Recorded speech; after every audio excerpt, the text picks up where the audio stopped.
আসসালামু আলাইকুম। কি অবস্থা আপনার? যাই হোক, দীর্ঘদিন বসে রয়েছি, ঠিক আছে? দীর্ঘদিন কোন জায়গায় বসে রয়েছি একটু দেখাই আপনাদের। এই তো একটা, ঠিক আছে, ব্যাক ক্যামেরা দিয়ে দেখাই দিচ্ছি।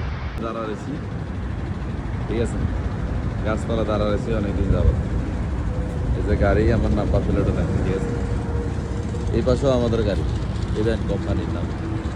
এই গাড়িগুলো দীর্ঘদিন বসে রয়েছে, না হলে 15 দিন যাবত বসে রয়েছে, ঠিক আছে। আমরা একটু ঘুরে দেখে, গাড়ির মধ্যে ময়লা হয়ে গেছে প্রচুর, দেখছেন। 15 দিন যাবত একটা গাড়ি এই জায়গায় দাঁড়া রয়েছে। দুটো তিনটা গাড়ির ড্রাইভার অবশ্য গেছে কা বাসায়, আর নাইলে সবগুলা গাড়ির ড্রাইভার কিন্তু এখানেই আছে। ওই যে স্টার্টে আছে, এই যে গাড়িটা স্টার্টে, ও ড্রাইভার বলছে, দেখছেন সিরিয়ালে সবগুলা আমারও কোম্পানির গাড়ি। ওই সাইডে আরও আছে।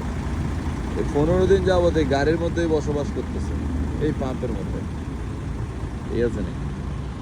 এই পাম্পের মধ্যে বসবাস করতেছে। এই যে মসজিদ, ওইখানে গোসল করে, ওইখানে নামাজ পড়ে, আর এখানে বসে থাকা হয় সারাদিন এই গাড়িতে 15 দিন যাবত।